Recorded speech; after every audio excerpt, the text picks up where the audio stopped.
I have never been good at pitches. It's been an area that I always backed away from. And I think it's something that if I were to ever do another startup, that would be something I would lean into. Because what I tended to do before was I wasn't successful in pitching. I certainly got the effects that we were looking for, but I was afraid that I wasn't giving the perfect pitch at that moment. So I was afraid that the 30 seconds that I had to say the story, it wasn't the right story, that I hadn't written it right to begin with, because you generally kind of write it and then you memorize it and then you spill it.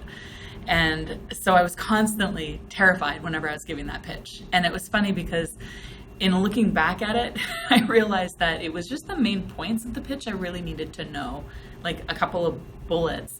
And it was just authentically telling the story of what I was trying to do in my company. That was the thing that actually moved people. So why was I trying so hard to fill out this format and have the words exactly right and the whole thing written so carefully? In the end, if I had just said, no, this is what we're trying to do, this is why we're doing it, and this is why it's interesting, and you want to be part of that, and that actually had way more success than just my company does this and this and this. And I think it's a good place to start. So I think that rather than having a pitch story, I think it's more the entire pitching experience for me was a challenge that in retrospect I would do differently, having learned from it.